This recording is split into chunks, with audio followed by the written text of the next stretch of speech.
You Lord, the Lord, you Lord, for Sunday. You Lord, the Lord, you Lord, for Sunday. You Lord, the Lord, you Lord, for Sunday. You Lord, the Lord, you Lord, for Sunday. You Lord, the Lord,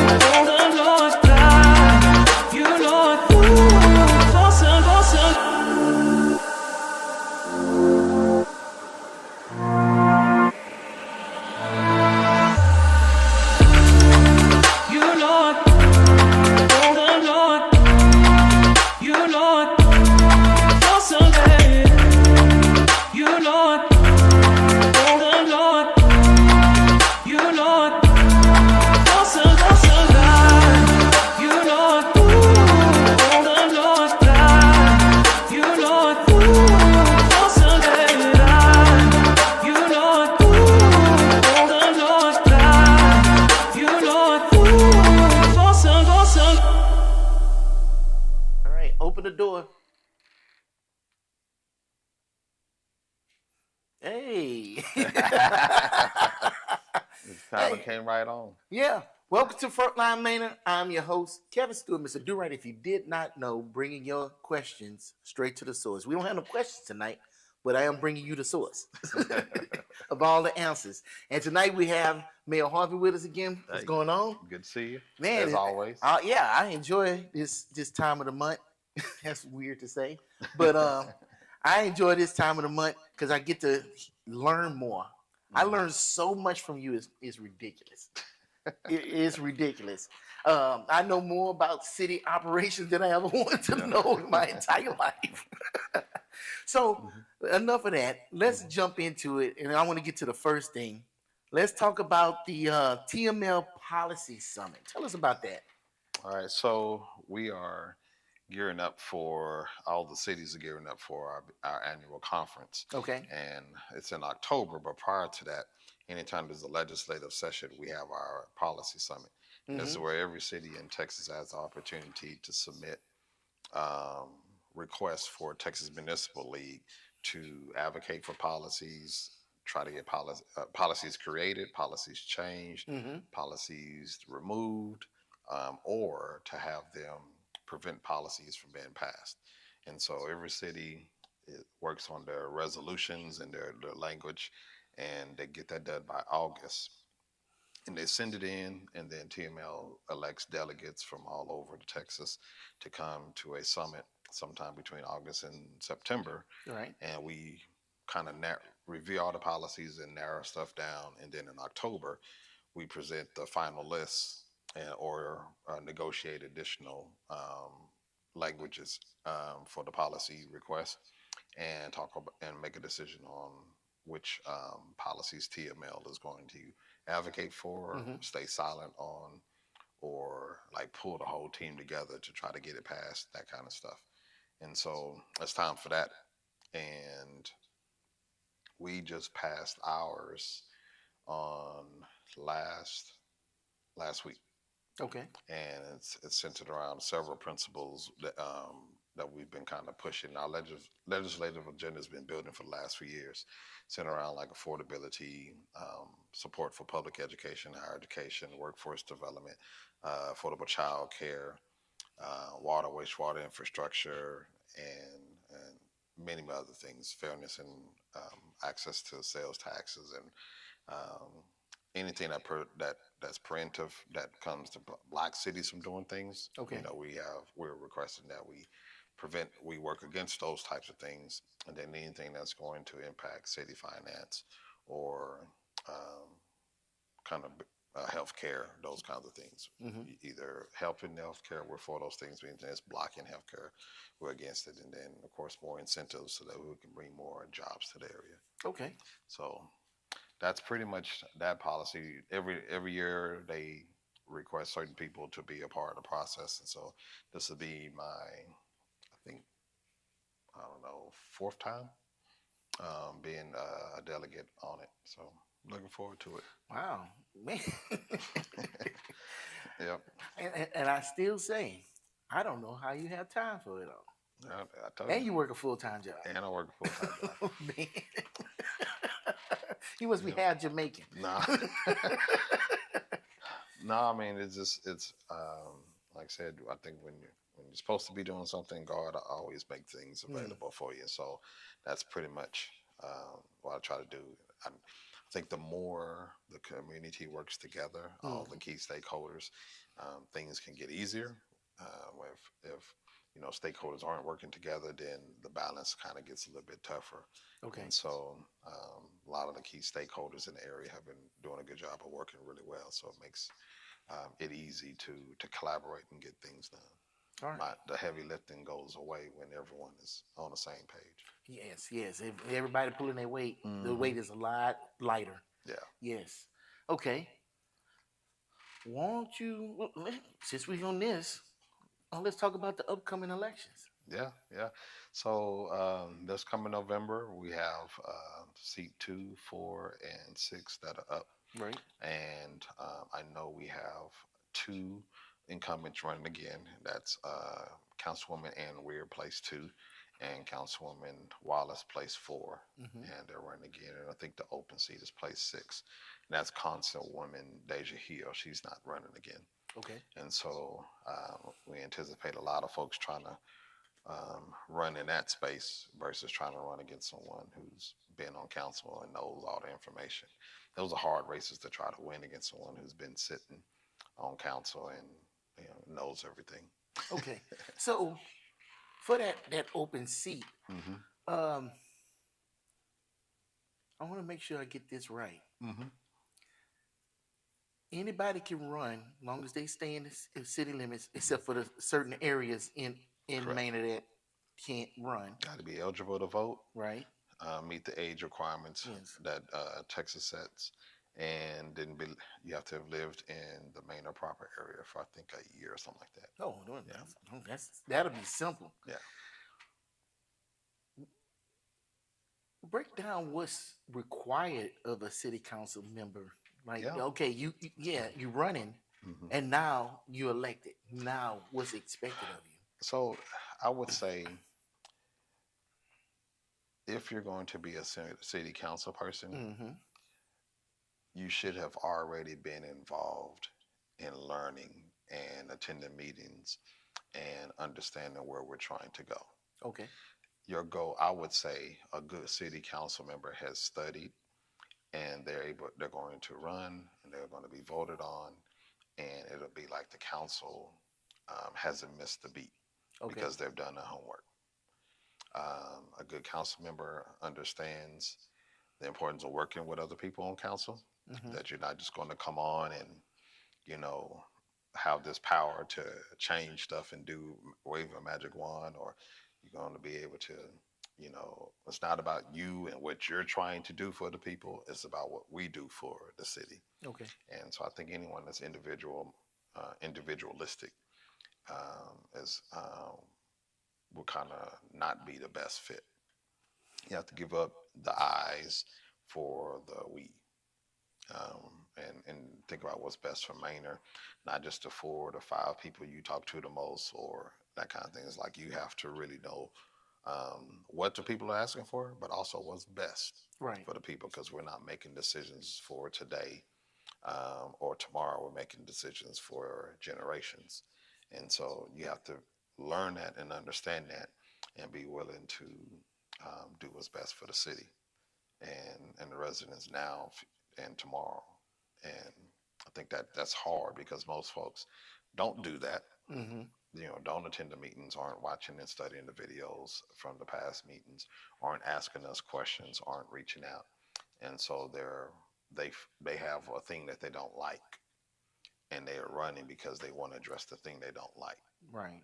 I don't. I have a pothole in front of my house. I'm gonna run for city council to get Hmm. this pothole fixed. Or um, the community should have this, or Mm-hmm. businesses should be able to do this, or I'm gonna make sure we get the highway. All it's whatever, all kinds of singular purposes Mm-hmm. that people are running for, and you quickly find out. And I tell you all the time, I was the same way. Um, Got to get on, try to get a park in a rec center, and you get on and you learn that that's not the case, and it's not nothing you can do by yourself. Well, And so so, seriously, hmm when you ran, you had that same mindset too. hmm and the blessing for me Mm-hmm. was that I didn't win. I ran 3 times total before I got on city council, and the first two times I lost, and it allowed for me to learn. Okay. Every time I didn't win, I started learning more, so I could have more language and understand more stuff, and that was the best thing for me. So when I got on, I understood the assignment. I knew that it wasn't going to just be getting on and then saying, let's vote for this. Right. There was more work to do. But when I started, I think the first time I applied was like early, it was prior to like 2012. And so I had years Mm-hmm. to kind of sit in that and learn. And I did. But when I started, I was like, I'm going to get on and I'm going to tell these folks get a park and recreation center and get a library, and then I'm gonna get off. And that was the mindset. And then, you know, it's not like that. So you speaking from experience, Hmm and so with all those failures, which we need failures because if you don't fail, then you never know when you win. hmm And then you finally got on council. Then you were serving on the council. Did all of that get you prepared for being mayor? No. Oh, What gets you prepared for being mayor is humility and uh, positive relationships okay. with people on council, with staff, in the community, and the willingness to learn. Learn how to lead and the willingness to learn how cities work. Okay. And um, I think that all that together and life experiences from way back then to now was the preparation for that. I think there's anyone can get voted into any position, Mm-hmm. but the impact a person makes is based on their lived experiences, the choices they choose to make prior and in the seat, and how they value the people they work with. And um, if whoever gets in, if they're coming in again for themselves or for their name, for the community, but not for for the city, a particular group or a particular ethnicity or whatever it could be, Mm-hmm. um, it won't work. Okay. It's going to be straight conflict, and that's why we do leadership retreats just to ensure that every year we're on the same page. We have hard conversations in our workshops and our trainings just to ensure that nobody's personal desires or values are bigger than what's for the city. Okay. So you kept saying a good city council person. Hmm Uh, draw a picture of what you think a bad city council member is and what they could do. hmm Well, a bad city council member is someone who is they're doing it for themselves. Mm-hmm. They want to say that they're a council person. It's about them. It's about chasing clout. It's about trying to be in pictures and stuff. Um, they're going to figure out how to do whatever they can do to get in and get the stipend. Um, they really haven't put in a lot of effort to actually learn and see what it is they're coming. What they don't know what they're joining. They know they're joining city council, running for city council, but they don't know what the work is. Right. And so, um, a bad person, council person, will have their agenda that they're running for, and it won't align to anything the city's trying to do. And you know that, right? It'll be very evident. Okay. Um, they'll talk about um, I- some language from the last election. They'll talk about their agenda, what they're planning on doing. They'll start using phrases and terms that are really connected to the presidential election Mm-hmm. because that's in their mindset. They think they're going to be able to come walk in and be all of this, and it's a huge disconnect. There's not going to be a staff. There's not going to be this huge budget that you're getting. It's going to be you and the amount of time and that you have to to learn and give to the city. And it does work because once you're elected, there's expectations on attending a certain amount of meetings. Hmm. There's attendance requirements, or you can be voted out by council. There's professional conduct requirements, or you can be voted out by council. There's committees you have to serve on, or you be voted out. So there's real work and expectations that they're gonna have to be able to deliver on, Okay. and you're gonna have to have background and knowledge to be able to step into a space and make it move forward. Otherwise, you will have one a popular vote.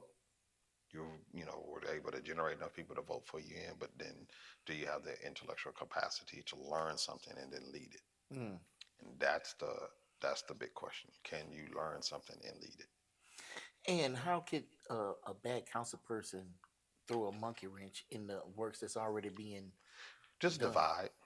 Okay. Just divide. I mean, there's enough council members that are sold on the vision in the direction we're going to where one person won't stop it, and so it would just be someone that's going to be on there to spew out hate, Hmm. misinformation, um, you know, and create a divide. Okay. It'll be a certain one that will start um, giving answers or voting in a certain way just to please people instead of doing what's right. Okay. And that's a tough thing. Like when a couple of years ago, we had to vote to increase the taxes so that we can make our budget and pay for all the stuff that's coming. Hmm. That wasn't a popular thing, but it was something the city needed to do because the residents voted against the sales taxes coming back. And so it's either don't raise it and not be able to afford what we need to afford as a city, Right. or raise it and then own it. And so you're gonna have to be willing to You do have to be what's the right. bad guy in order for good things to Mhm. happen. Yeah, I got you. No, I got yeah. you. But I think that's the biggest fear or concern is someone that comes and they just don't move the needle, and the perception then goes out to the community that this is what council is about, or they get on and they divide. They Yes. they work to divide the community. Yeah. I didn't hear because I wanted to do all these things, but they're not letting me do it. Hmm. Yeah. Yeah. Yeah. Well, and they Teamwork is the dream, makes the dream work, yeah, and individuality has never moved anything forward. yeah. Especially if you want to do something great. Yeah, and there's no, and they have to understand there's no power without the team. Right. Um, every initiative that I've brought to council that I thought was good for the city, Right. it doesn't move forward without the council believing in it. And that's why relationships and knowledge and leadership and humility are important because it doesn't move forward unless council members believe in it. Yeah. I just thought of something. I don't know how many people it took to build the pyramids, but I know it took more than one. Yeah, yeah. It's gonna take more than one. It's gonna take more than Yeah, one. All yeah. right. So next is let's talk about the Better Together Better together. Yeah. initiative. Here it is, August. Hmm. How's that going? Not as good as I shouldn't say. We have people participating, Right. not as much as we want, and so I really just wanted to bring it back up just so we can encourage people to participate. We have, I think, 3 more months Mm-hmm. before it ends, and then we recognize the people that have participated. So it's still very doable. You can knock it out in 7 days, or you can knock it out in 3 days. So. Yeah. So you're not gonna end it like next year. You'll just start it over the Hmm. whole initiative again. Yeah. This is not just the okay. We did it and nobody wanted to show up. We're not gonna do it no more. No, This is this is something going. that you want to keep going. Yeah, we'll keep it going because, again, the idea is to build community. Right. We're either building community or responding to community problems. Okay. And so I think I'm not a wait until the problems come type of person. Neither is our council members. Community is important. We want people to be neighborly. We want to be able to walk down the street and say, "Hi, Jack. Hi, Tom. Hi, Sarah." That kind of stuff, Mm-hmm. and people feel safe. Not have to increase policing and that kind of stuff because people are scared to come outside because everyone's mean to each other. You know, and I'm not gonna harp on this, but back in June when we had that event, Hmm. I had not one complaint from not one neighbor. Everybody was so interested in it. Everybody was, what's the word? What's the word? I'll just give you an example. About two houses down, I was talking to my neighbor the next day, Hmm. and he said, man, you really had something going on down there." I was like, "Oh, it was something." And I told him about it. He was excited about it. He says, "Oh, they had these young men sitting in front of the house, and they had their music loud." So I went out there and I said, "Hey, you mind turning down the music? My baby's up there sleeping." They said, "No, sir, no, not a problem. We apologize for disrupting the peace, and it was no problems."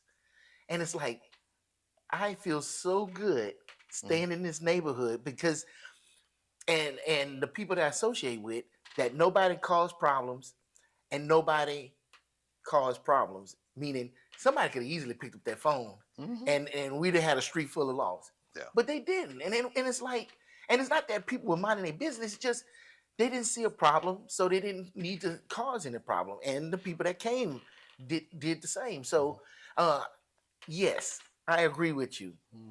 The more we do that, the more we reach out to our neighbors and let them know who we are, because it's easy to hate somebody you don't know. Yep. But as soon as you shake somebody's hand and you tell them your name, you're not unknown anymore. And so now you become a human being instead Hmm. of a number, Yeah. and you treat them accordingly. Yeah. You treat everybody with the same level of respect until they earn more Yeah. to Yeah. diminish it, right? Hmm. So I think what you're doing is great because it gets people out there to start shaking those hands and learning those names. Because wow, just being around you and everything with this frontline Manor, I've met so many people, Hmm. and there's a lot of good people out there that just want to help. You hear all this yah in the background on Hmm. social media and stuff, and all these people doing this and that until you meet them, and it's like, well, wait a minute, Yeah. this lady is just like my auntie. It's Hmm. like, what are we talking about?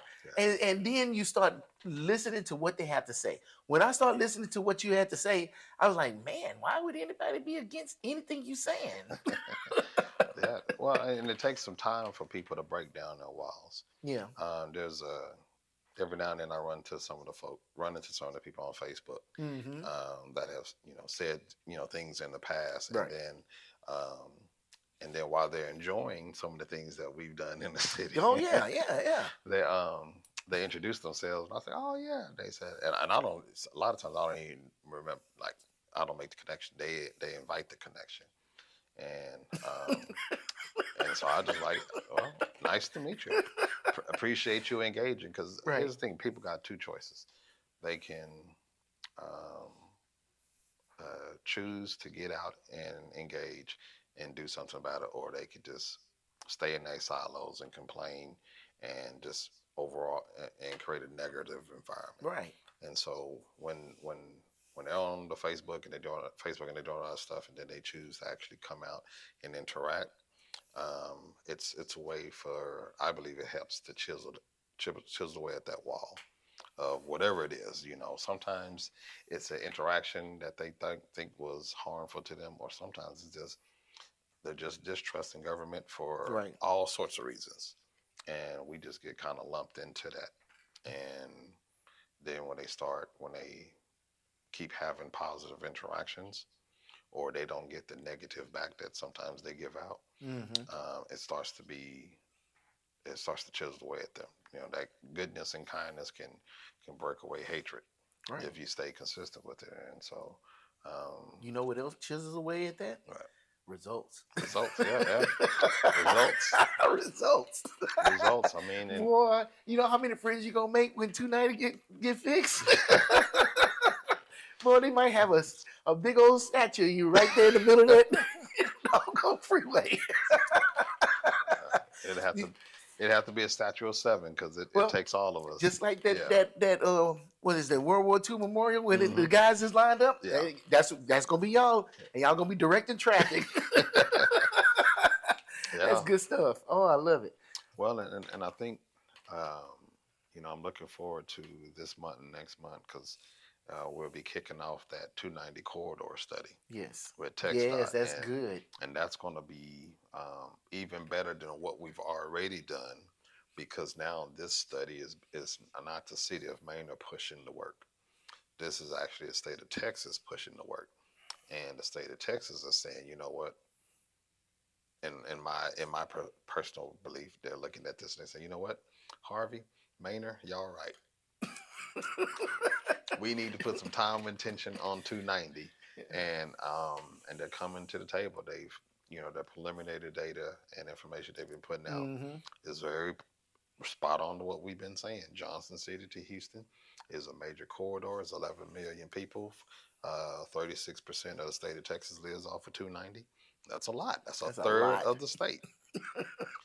And you think about, okay, well, what's not on 290? Well, San Antonio's not, Right. and Dallas, Fort Worth, and that whole metroplex is not. So that's a lot of folks that are just on 290. And you think about that, there's a lot of areas not even developed. And what kind of things could happen on 290 if we put more water and wastewater infrastructure there?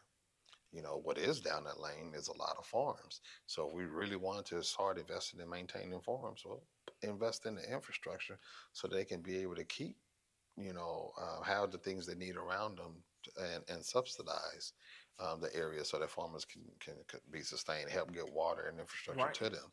Right. Um, Right. or those areas where there's not a lot of hospitals, so the mortality rate is high. Like Maynard's mortality rate is or actually our life expectancy rate is real low. But that's because this entire area from um, 35 from 183 to all the way towards Elgin doesn't have a hospital.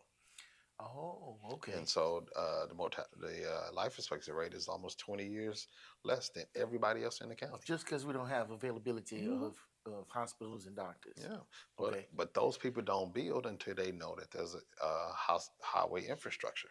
Okay. So when you start building highway infrastructure, hospitals want to come, Mm-hmm. major employers want to come because now they can build this here if folks can come from wherever get to work, and you start solving a whole lot of problems with traffic because now you can go regional. Because it's not just about what's right on the highway, it's about what's 10, 15 miles north and south of that highway, where people can now get to that area a lot easier. Right. And so you start going from Austin towards Houston and building highway infrastructure, you can start getting regional employment centers, um, more water, wastewater in the right spots, and jobs can go east, which means people don't have to drive through Manor. Right. So not only are you widening the roads and having safer highways and intersections, You're but you're taking now cars off the taking road. cars off of the Manor part Right. because they're stopping in sooner. Like I mean, we know that we have people that drive from Houston and from Hempstead all the way to Austin for work. Really? Yeah. So if we start Wow. building that way, we don't Yeah. have to. Yeah. There's no reason for them not to come because we can move jobs that way. But you can't do that when you don't have the infrastructure. And so this big study is talking about over the next several years is going to be influx of increase of 44% in in the transportation logistics industry. Mm-hmm. Our road's not even going to be able to sustain it. So what we've been saying for a lot of years is the infrastructure is not going to sustain what our economics teams are doing across Texas. We're bringing in all these manufacturing companies, tech companies, and they have to have logistics. Right. And if you don't have logistics, a lot. I mean, the Houston to Austin railroad is like major, and so that rail and the highway parallel to it is very important. Is how you come up from the ports. Right. So you Exactly. got to have logistics. You got to have the strong roads and ways for people to move from Houston to this Austin area quickly. So it only makes sense. And TechStat's most recent report for the corridor study that we're looking at is saying is confirming everything we've been saying for the last 6 years. Hmm. Well, I know what the catalyst for this change. I know. Yeah. See, I've been studying, and I know a certain mayor put a bug in a certain governor's ear, and it's funny how that happened and balls start rolling. So you heard it here first. You didn't hear it from him. You heard it from me. But I know that you have been going out there and you've been talking to everybody that would listen, and here we are today. So Well, yeah, hopefully that's the case. But to me, as long as it gets done, that's what matters. As long as it get done, that's why you we talking need. to everybody. That's what we talk to everybody. Everybody got to know we need not only we don't need just plans. We need money. We Yes. need the financial commitment. And so with TechStot about to launch this new corridor study, that means that it'll be a part of their funding mechanism. And so that has huge implications. Could it be in the part of the funding before 2050? I don't know. That's what we're Okay. gonna find out. All right, man. Let's Here's what I know: the logistics needs supersede the 2050 deadline. Okay. So we got to do something for the logistics needs prior to 2050. Okay. So let me ask you this: right down Palmer, over there Mhm. by Harris Branch, Mhm. they look like they putting a lot of infrastructure there. It look like wastewater or something. Mhm. But that's City of Austin. Some of that is Austin CCN water, or it could be our wastewater. It just kind of depends on what side of the road and what's going on, and who the user is, and what they elected for. So it's on the side of the road with the Empowerment School. Empowerment. Oh, that's Austin. Okay. Yeah. So, but that's what you're talking about. It is needed down to 90. Yeah. Getting that wastewater put in, getting electrical put in, getting Yeah. potable water put Yeah. in. Now, see, so we're doing it. The city has that. I think I said it before. In the state of city, I talked about the 200 million infrastructure that's already pledged for the next 20 or so years. That's what we're doing, but we're doing it on our own. Right. It would be awesome to have the state declare this area as a priority and help with some of those dollars, sending grants or just straight out saying we're going to extend the water lines and that kind of thing, because um, the economic impact will definitely help the state in regards to what we could be able to bring to this area. So, I'm trying to think what year it was. We had a few years back, we had a lot of companies that were coming in and wanted to relocate off of 290. But their deadlines to purchase and get growing, we weren't going to be able to meet, because it was going to require the city to invest completely in all that, Okay. and we couldn't definitely, we wouldn't do it. We wouldn't pay that ourselves, and it wouldn't even be right for any city to cover that total cost. Yeah. In those kind of situations, it would have been great if we had a relationship, with the who's who of incentives, so that could happen. So I think now with the 290 study, we'll probably start meeting more folks and having more conversations about ways we can attract and support state initiatives Hmm. in this area that benefit the people and the state. Okay. Man, good conversation tonight. Okay. So last week Hmm. I saw you was handing out soccer balls to kids. What was that all about? Yeah, so I think we talked about once before. We have a partnership with U.S. Mayor's Conference, and what Hmm. that does is that, because I'm a member, we get access to national programs, and so one of the national programs was with FIFA, Okay. and so with the World Cup, and so they have a youth arm where they want to encourage students to be leaders and soccer players, and because I think the response was so big this year because it was in the U.S. So they were late on their deliveries. But what we've been doing is working with nonprofits and going to soccer clinics and providing actual official FIFA soccer balls to kids. How many Um, balls did y'all have? we received, I think, a total of 200, Okay. and I think we're at 150 that have been delivered. All right. Yeah, and so we actually gave out a few at the back to school bash that Mayor ISD had, and then we have 50 more that I'll deliver in the next few weeks at some of the hospitals and stuff like that. Oh, that's pretty cool. So, what other program that's coming out of the League of Extraordinary Men? I like to call it. So the next one it will be something with Major League Baseball. Okay. And once I finish this FIFA thing, we'll connect with the local youth baseball and softball teams. Okay. And we'll host that event and bring in those program components from Major League Baseball. Wow. Components like? It depends. Every year they have different things. Sometimes it's just gear. Sometimes it's some shirts.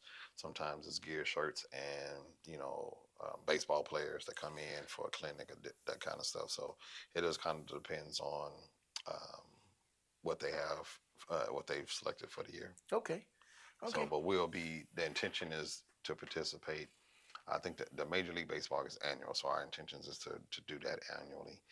The FIFA, of course, was just for the current World Cup, but if they continue that, then we'll do our best to try to stay connected with the soccer. And then we also explore all the other programs that they have. Like right now, probably in a couple of weeks or less, you'll see an announcement about an art competition for America's 250th celebration. Every city has the opportunity to submit a kind of like if you will, a stamp of your city to be in the collection of all the cities 250 celebration.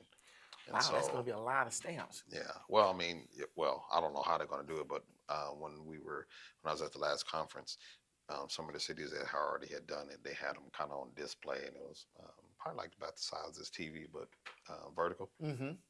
And it was like artwork that reflected the city and a city name, and it was kind of like Happy Birthday America, like 250, something like that. So they have a little website about it, and I'll put that information together, and we'll start trying to get submissions. So this is for artists. This is just for kids. It's for artists. Okay. Anybody, kid artists, adult artists. Yeah.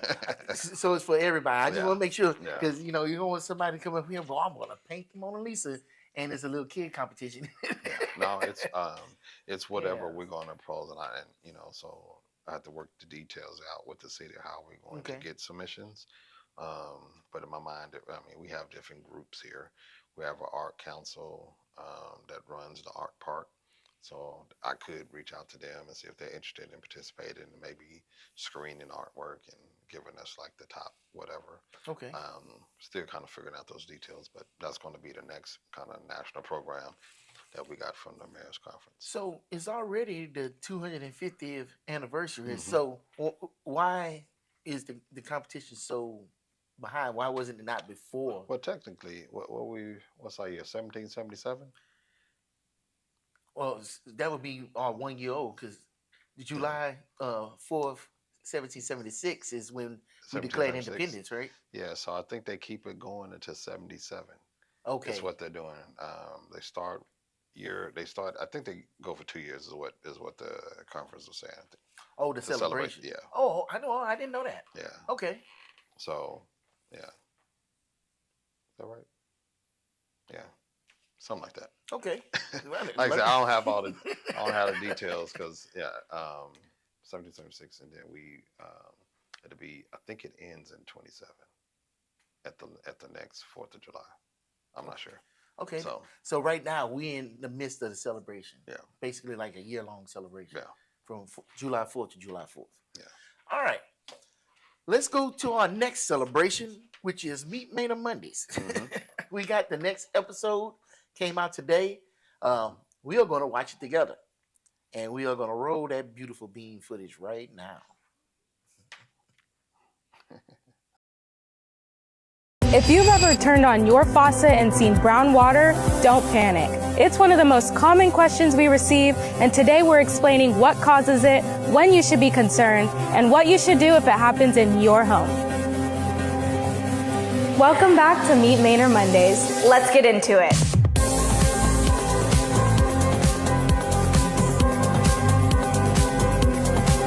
Before we jump into today's updates, we want to say thank you to everyone who joined us for Movies in the Park to watch The Secret Life of Pets, and thank you to our sponsor, Frontier Bank, who made the summer event unforgettable. It was great seeing so many families out enjoying a summer evening together. Now let's talk about something that can definitely catch you by surprise: turning on the faucet and seeing brown water. If you've experienced it before, you're definitely not alone. And while it can look alarming, there's an explanation behind it. That's why today we're separating fact from fiction and answering the questions we hear most often. Before we meet with Raymond, here's a quick look at some of the work happening behind the scenes to strengthen Manor's water system. Construction continues on Greg Lane ground storage tank. Expansion work is underway at the Will Barger wastewater treatment plant. And crews are continuing water line replacement and installing new valves throughout the city. Projects like these aren't always visible, but they're important investments that improve reliability, increase capacity, and help prepare our infrastructure for Manor's continued growth. While we're talking about infrastructure, here's a helpful tip from Public Works. If you notice a patch of brown grass surrounded by green grass, it could indicate a gas leak. But if you notice a patch of bright green grass surrounded by brown grass and it hasn't rained recently, it could be a water leak. If you ever notice either of those situations, please report it to Public Works by calling 512-272-555 extension 5 so crews can investigate and help keep our community safe. Utilities also recommends flushing your water heater and replacing water softener filters as part of routine home maintenance to help keep your plumbing system operating efficiently. Now let's take a look at what happened during the August 5th City Council meeting in this week's Council Corner. Welcome back to the Council Corner. Today, we're recapping the August 5th City Council meeting where Council took action on economic development, infrastructure, youth engagement, upcoming elections, and legislative priorities for the City of Manor. Let's take a look at the key decisions and highlights from the meeting. One of the major items discussed was the First Amendment to the exclusive negotiating agreement with Hunt Development Group for the Manor Town Center project. The amendment allows Hunt Development Group to modify the anticipated financing structure, project timeline, and target dates for finalizing the real estate agreement, including the guaranteed maximum purchase price. It also revises the amount of pre-development cost and the developer's total cost needed to reach the final closing, while establishing a cap on the developer's total liability under the agreement. So, what does that mean for the future of Manor Town Center? With City Council approval, the amendment moves the city closer to an anticipated closing date of September 16th. Groundbreaking to begin construction is tentatively scheduled for September 28th. The Manor Town Center project is expected to serve as the anchor for a multi-phase mixed-use development that could bring a hotel and convention center project as well as an entertainment district to the community. Council also considered a second amendment to the Chapter 380 agreement for Kimbrough Crossing. The amendment corrects financial calculations that needed to be updated before the documents could be filed with the State Comptroller's Office. Importantly, these corrections do not change the terms of the Chapter 380 agreement, the total grant amount, or the scheduled payment dates. The agreement continues to support the Kimbrough Crossing retail development, with construction expected to begin in fall 2026. Another item on the agenda was an interlocal agreement with Travis County for road maintenance services. The agreement would allow the city to work with Travis County and the Texas Department of Transportation, or TxDOT, on improvements to a section of Old Kimbrough Road from US 290 to Old Highway 20. This project has been identified by the county and TxDOT as an improvement needed for the community. By executing the agreement at this time, the city can utilize the contractor already working on Travis County portions of the proposed road improvement project. This also allows the city to take advantage of economy of scale pricing for the city's portion of the work. Council also appointed members to the Manor Youth Advisory Commission, along with the City Council liaison. The Manor Youth Advisory Commission, or MYAC, is a City Council-approved initiative designed to give Manor students in grades 8 through 12 an opportunity to serve as commissioners. Through YAC, students will work on youth-related matters and initiatives that support student engagement and service to the community. The Commission provides Manor youth with an opportunity to participate in their community and contribute to initiatives that impact students and young people. Looking ahead to November, Council also called the November 3rd, 2026 general election to elect City Council places 2, 4, and 6. If you want to participate in the 2026 general election, please visit our website under the elections page to view all of the qualifications. The residents of the following subdivisions are not eligible to vote in the city's general election because of their municipal utility district designation. However, they are still eligible to vote on other county and federal ballot items. Council also called a special election related to the proposed amendments to the city charter. There will be 4 propositions on the ballot: Proposition A, B, C, and D. To view all of the propositions, please visit our website under the elections page. And finally, Council considered a resolution establishing Manor's legislative priorities for the upcoming 90th Texas legislative session. The City Council's priorities include affordable housing, economic development incentives, education, emergency service districts, regulation of adult entertainment, technology, and manufacturing, workforce development, and 21st century infrastructure. The City Council also identified several key legislative issues, including property tax relief, water and wastewater, racial and social equity, healthcare, and transportation. Through these priorities, the city will seek support and collaboration with other communities in Texas Municipal League. The goal is to strengthen local and regional government's ability to address community needs and provide services efficiently, while maintaining local policies and ordinances that achieve measurable results. That's all for this edition of Council Corner. Thank you for staying informed about what's happening in your city. We'll see you at the next Council Corner. Now it's time for one of our favorite parts of the show, Frontline Manor, where your questions meet answers. This week, we're tackling one of the most common questions we receive from residents. Why is my water brown? Whether you've experienced it once or have simply wondered what causes it, we know it can be concerning. Utility Superintendent Raymond joins us to talk about what causes discolored water, whether it's safe, and what you should do if you ever notice it in your home. These are the 3 questions outlined for this week's Frontline Manor segment. Let's head over to Frontline Manor. You Lord, the Lord, you Lord, for Sunday. Welcome back to Frontline Manor. I'm your host, Kevin Stewart, Mr. Do Right If You Did Not Know, bringing your questions straight to the source. And today we have Raymond, the Utility Superintendent from Manor, Texas. How you doing, sir? How you doing? We have a couple of questions for you today. And our first question is, we've all seen brown or discolored water come from the tap before. What causes that? It's caused by the natural sediments that sit at the bottom of the pipe from our groundwater, aquifers. It can be changes from the pressure in the pipe or temperature change. You'll normally see maybe like a cloudiness. It can be from water heaters. It can be from water softeners. If you don't change your filter on your water softener, that can cause issues. If you don't flush your water heater, once a year, then that can also cause issues as well. Our next question for today is discolored water safe? And should residents be concerned when they see it? The Texas Commission on Environmental Quality states that color in tap water often is aesthetic, harmless, natural occurring minerals such as iron and manganese. In these cases, the water may look bad, but it is safe to drink. When brown water occurs, residents should call their water provider to assess the discoloration. The water provider will address the concerns and assess the situation. And for our last question, if someone notices discolored water at home, what steps should they take? First, they should avoid using the hot water. When a discoloration does go into your line, it can cause a stir-up, or it can cause discoloration in your hot water heater. Okay.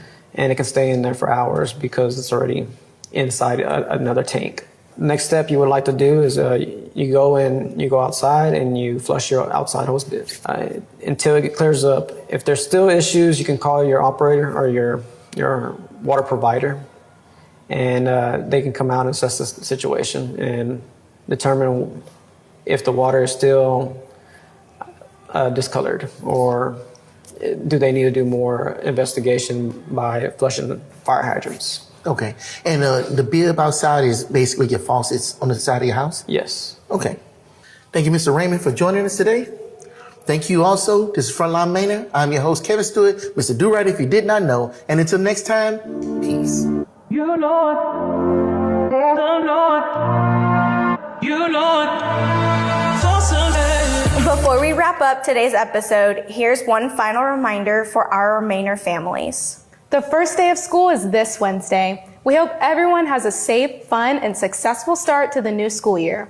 If you still need school supply information, transportation details, or other important back-to-school resources, be sure to visit Manor ISD's back-to-school webpage.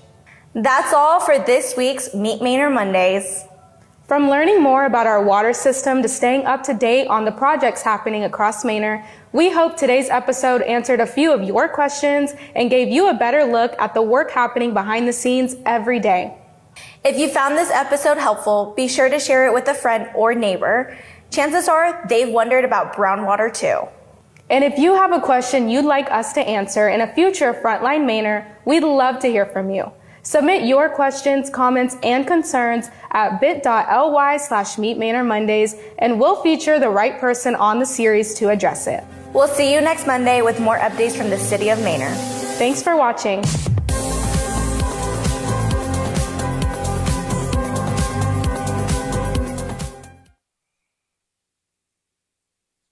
Hey, we back. We're back. Man, that Frontline Manor part is really good. I really like it.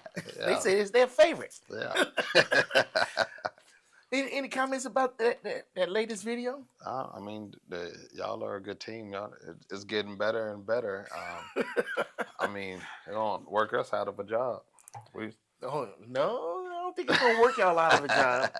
Because I think that was one of y'all biggest hurdles, because y'all was doing so much, but nobody saw it. Mm-hmm. Now that everybody see it, hopefully your jobs will become a little bit easy, because now you don't have to pull so many teeth. Yeah.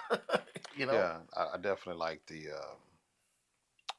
summaries and the answering other questions, and the fact that those answers are being archived, on our channel, and we know they can always go back and watch all of our interviews. They can go back and read everything on my page, and now they have, the Meet Manor Mondays. Man, that's a lot of information. Yeah, it's a lot. So I mean, when we talk about the elections, it's virtually now impossible to not be prepared if you're a council person running, because everything is there. Everything is there. If you're not prepared and up to speed, then shame on you, because seriously, when I got on, there was nothing. Right. There was no video. There was audio recordings, and since then the team has worked to get the video recordings, and then there was no communication going out to the public. So we were doing a lot of communicating ourselves as council persons. And then we've as a council, we led the budget process to add the marketing coordinator position and the events coordinator position to staff. Then we saw these as needs, as answers to the requests of what the community was asking for years. And so we didn't just simply hear the complaint and not do anything about it. We directly took action within our scope of our jobs to create those FTEs with the city manager, and then give direction and vision to those folks, and Ashley and them continue to do a good job. Yeah, I mean, y'all recognize the fact that, and you said it tonight, that Manor is a growing town, and it can't continue to grow if you don't have the personnel and the staff in place for that growth. Because without that marketing team, without that events coordinator, I mean, you can't have the 4th of July and the Juneteenths and the Easter stuff and like that. Without that, I mean, who's supposed to do it? The city manager? But he's already busy doing a whole bunch of stuff already. So, and with that, it'll grow a lot more positions to where Yeah. a lot more things will be addressed for the individuals in Manor. And next thing you know, boy, we the next Houston. Well, hopefully not the next Houston, but it would be, we do want to be that space where people can say, I don't have to leave. Right. You Like know, I don't have to leave to go to work. I don't have to leave to have fun. And we become that what you call it, 15-minute city? Like, is it 15-minute? Right? That's what it's called, 15-minute city. I don't know. I thought it was called something else. Where you don't have you just You get everything you need within 15 minutes. right. I mean, so far, Right now it's 10 minutes. right? Because I mean, HEB, right? Boy, I've been to HEB so many doggone times. Believe me, I don't even want to go to no other HEB. Yeah. I only want to go to this one. I love the fact that I can go. Well, oh, that reminds me. Last time you was here, we talked about Texas Roadhouse. You talked about that steak. Oh, Texas, not Roadhouse. No, Longhorn Steakhouse. Longhorn Steakhouse. Yeah. My bad, sorry. You talked about that steak. Did you go? After you left, we put our shoes on and we went there that night. And I said, I want the same steak the mayor had. It was nice and it was good. And we met a friend up there with the manager. Well, he was so receptive and he was so nice and everything. And it was a good experience. So we'll probably go there more than we go to Chili's, believe it or not. I like Chili's. I love that them steaks. Wow, they season them perfectly. So I appreciate that hookup, and I appreciate y'all getting them here. We needed that, and I think a lot of people appreciate that. Just the fact that you can leave your house and 2 minutes later, you can eat at a fine dining restaurant. Yeah. And when that movie theater come, and I ain't got to go all the way down Palmer to 35 to that AMC, and I can just 2-3 minutes away from the movie theater, sit back and be eating my popcorn. Man, y'all can't tell me nothing. Y'all better not say nothing. Somebody say something about Manor. Come get me. I got you. Yeah. No, it's definitely a lot better. And I mean, my mom's birthday is actually today. Oh, and, happy birthday! Yeah, happy birthday, Mama. So we took her to eat yesterday. Yeah. So we went to church and then left from church to go eat. We went to Texas to the Longhorn Steakhouse. Yeah. And yeah, it was just nice, wasn't it? Just short drive. Man. Church in Manor, celebrate the birthday in Manor. Yeah. And went home. Yeah, you can't beat that. It's so nice to have so much here. I want to do some work. Man, I just go right across 290. I'm right there in Home Depot. I used to have to go all the way to 35. Yeah. And Howard. You see my little truck? I don't have a truck. It's an SUV. And I'm hauling a whole bunch of stuff there. Now I can just haul it right over 290 and it's great. So, yes, I will say it if nobody else say it. I appreciate the work that y'all are putting in to make Manor what it is. And we still have room to grow. We still have stuff to do. There's still work to be done. Yeah. But I can see the vision. I think a lot of people can see the vision. And the funny thing is, what's funny, the complaints have went down on Facebook, and what's gone up is the excitement of all the things that's coming. Yeah. It's like, why would you not be excited about that? Yeah. And I think that's, and kudos to all the folks who are being positive now. Yeah. I mean, I hope we can kind of keep that momentum going of positivity, because when we start getting to that next round of projects or opportunities or employers in the area, whether it's in our city or it's north of us or not Pflugerville, southeast Pflugerville or Elgin, whether the opportunity comes anywhere in our little region area, people are going to be looking for what the residents have to say about the community. Yeah. And if we're all being positive and celebrating our successes, then the companies will want to relocate here because they want positive community. They don't want to be somewhere where it's so negative. And here's the reason why. Because if they ever need community support and the community is negative, they know the community will come together to ban on them, come against them. So they want someone they want people that's going to embrace them and they want their employees to have a positive community, because the community is negative, that's going to impact employee morale. They're not going to want to live here, and they're going to leave. It hurts their retention, recruitment and retention, which hurts their bottom line. So, yeah, we just got to keep the positivity going. All right. And I'm waiting for that right business to come to town and open up so I can go over there and apply over there. So I'm going to be closer to work. 'Cause I want to ride a scooter to work. I don't want to have to get in that car and drive to work no more. I know it's hot outside. I get it. Yeah. But if I only have to be outside for a maximum of 10 minutes and I got a breeze blowing over me on that scooter, I don't care. But I'm tired of commuting. I'm tired of I want to take my car off the road. I want to do my part. So help me do my part. Y'all be nice so we can get these companies come in so we can work closer to home. Because just think about it. Just with that new town center, the opportunity for businesses. And, you know, a lot of people say, oh, well, they say jobs, but who's trying to get a job at these little fast food places and stuff like that? But it's opportunities for your kids. Yeah. I mean, a lot of those jobs is those first jobs for kids where they learn how business work, you know, get them ready for the real world, get their first paycheck. Yeah. And you want that like right around the corner. You don't want to have to take your kids all the way over to Round Rock just for a job. Well, and all the companies are not like the old school way of companies. You got a company like Seven Brew, right? Where the manager, general manager of Seven Brew, he's like 20-something years old.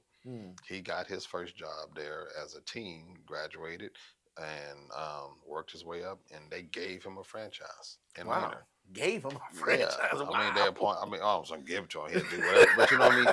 But you don't see like a 22-year-old, 23-year-old that's running a franchise, right? You don't.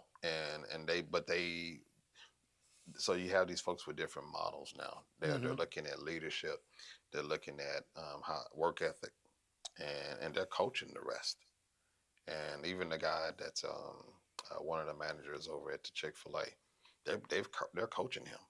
They've invested in him in going to school and different things like that. And when it's time for him to have his store, he knows he's going to get one because they've been investing in grooming him for that. So yeah, they're grooming everybody at Chick-fil-A, man. I've never seen a disgruntled employee at Chick-fil-A yet.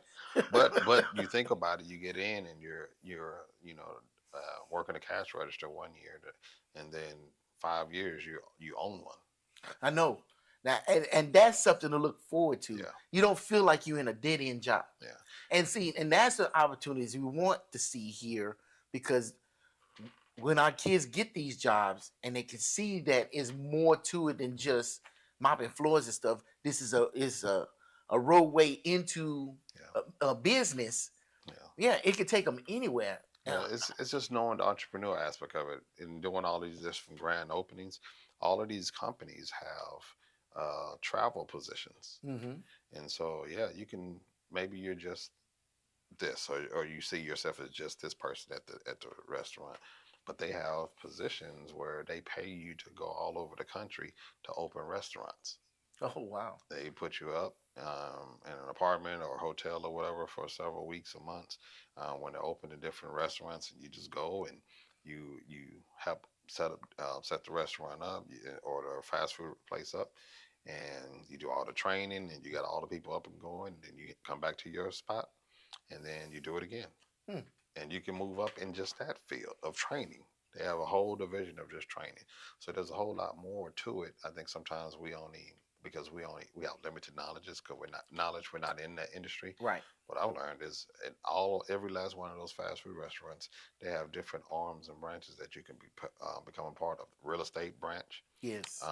The marketing and advertising branch, legal branch. There's careers in all those spaces, and you get your foot in the door and then grow with the company. And a lot of them have tuition rebates, or they pay for college if you try to work through the company. So it's just about it's asking the question of, what else can I do with you?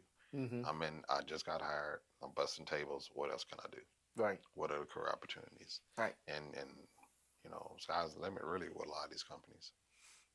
And you being supportive and nice and cordial brings those businesses here, that Mhm. makes those opportunities for everybody. Yeah. And it will trickle right back to you. It's the circle of life. So, all right, man, I'm going to get you out of here, man. It is the circle of life. Yeah. It's that dollar. Your kindness keeps your kindness brings people here to invest here. Mm-hmm. And when they do that, the dollars stay here. They start circulating. And when it does it enough time, we're able to start seeing drops in costs and more money staying in our pocket, and more money that you have access to just spend locally and keep those things going. And there's a time period where um, where we can start exploring local incubator spaces, and hopefully, if nothing changes, we can still do that Manor Town Center, some incubator spaces there so that we can get local businesses going. So we just, you know, um, businesses need to, join chambers Mm-hmm. so they can get the tools and resources they need so they can be ready to pivot when the space comes open. Because any one of these little shopping centers that are opening, if they have a good business plan, they can go into them and start a business. And but they got to start having these conversations with the chamber folks, because the chamber folks are talking to the developers and the owners of these spots Mm-hmm. now. So it can't just there's not going to be a sign or advertisement where we say, okay, small businesses that wants this spot, to show up here and we'll give it to you. It's not going to happen that way. They have to start being a part of the process now. Yeah, you need to be in the know in order for you to get the thing that you need. Yeah. But if you just wait for somebody to give it to you, you're gonna be waiting for a long time. Yeah. But No, that makes sense. Yeah. So, but they get active now. They can learn the ins and outs and network and meet the folks Mm-hmm. and find a solution in some of these shopping centers that are coming up. Okay. All right. This is a very busy man right here, so we're gonna have to get him out of here. Boy, he flew in here straight in the seat. And I'm like, okay, yeah. We gotta get this thing going. So we did pretty good tonight. Mm-hmm. Any last words? Any save rounds of alibis? No, I mean, I think it was good. I think we got a lot of good information covered, and y'all are doing a great job. You, Ashlyn, and Israel, and Stephanie are doing a good job on the videos. So they're getting, like I said, they're getting more comprehensive. And ain't nothing else to say sometimes after they say what they say on the video. So there's not a whole lot on the cutting room floor on those videos. They got it all in there. Yeah, so I think really, we'll see. We'll see what transpires over until September. Okay. Oh, hey, yeah, because when November comes and goes, we are getting on it. We are working towards November 2027, and that 1% is going down. Yeah, literally, it's going down. Yep. We're getting that money back. So we will. I definitely know I will start talking about that every chance I get. I didn't even know about it, so I know about it. Y'all gonna know about it too. Y'all gonna get sick of it. Like, oh, here come Mr. Do-Right with that 1% again. Yep. It's gonna be me. I might even make me a sign if we walk around 1%. with 1% on it. What do you mean 1%? I'm glad you asked. So anyway, thank you for joining me. Hey. Thanks for coming out. Yes, sir. I just realized I was sitting here. You ever watch Store Talk with Neil deGrasse Tyson?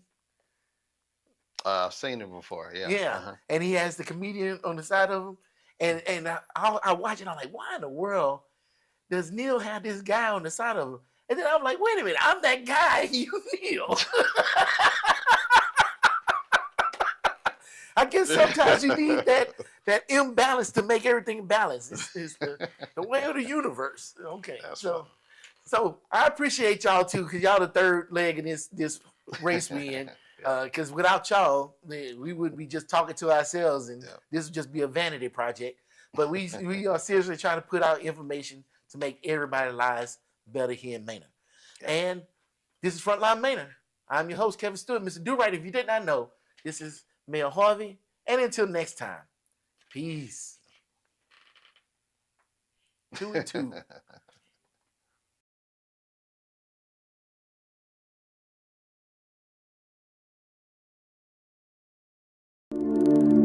You, Lord. The